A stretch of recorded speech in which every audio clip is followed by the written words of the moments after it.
Well, it's time now for our regular Sunday feature here at Sun News, Producers' Picks, where we hand the mic, very briefly because I like to hang on to it, to the people who put Sun News shows together with a look at the best of our programming from the week that was, as our producers saw it. Here's Sun News Live senior producer Simran Bond. Hi, Brian. We're going to talk Ontario politics this week. We did air several of the Liberal leadership debates here on Sun News Live, so it is something our viewers are very familiar with, but we're going to do a little recap anyways. Kathleen Wynne was sworn in as Premier of Ontario last week. She released her throne speech this week. We've also heard a little bit in the last couple of days about that gas plant scandal. New documents appear to have come out, but that's a story that's going to develop further in the next few weeks. We'll watch that one. But going back to that throne speech, the PC party has said they will not support it. The NDP has said they will.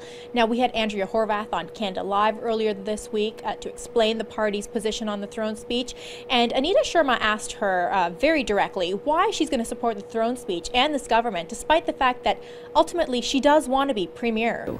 I know you want to be premier. The whole province knows you want to be premier of the province. Do you think you would make a run for this sooner rather than later? What's your take? Well, on it's that? hard to say. I mean, it really depends on the government's commitment to solving some of the problems of Ontarians. Look, Ontarians have been sitting on the back burner while the Liberal Party's been taking care of its own interests.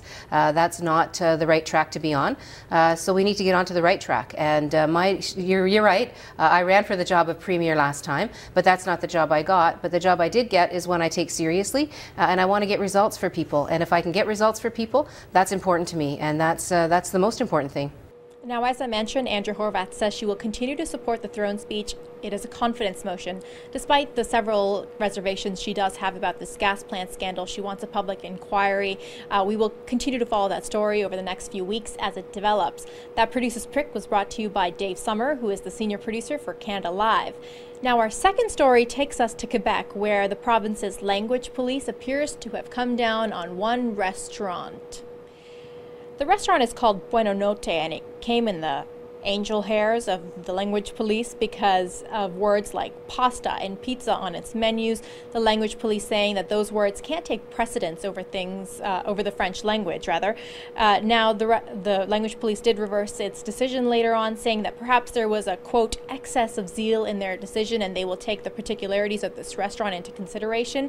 But the restaurateur, Massimo Lecas, who visited the source this week, told us he hasn't heard anything from them in regards to his case.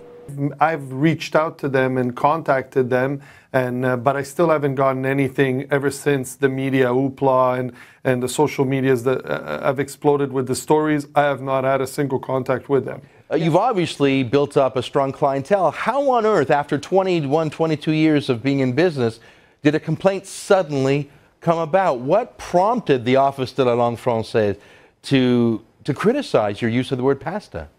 You know, I may have personal opinions, and I don't know. I mean, I think that right now Montreal is reliving certain situations that we thought went away for good. But the provincial government in power right now is the Parti Québécois, and they're rehashing all these language issues.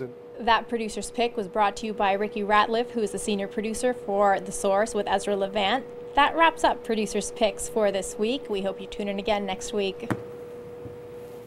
Simran Bond, our senior producer here at Sunday Sun, as well as Sun News Live.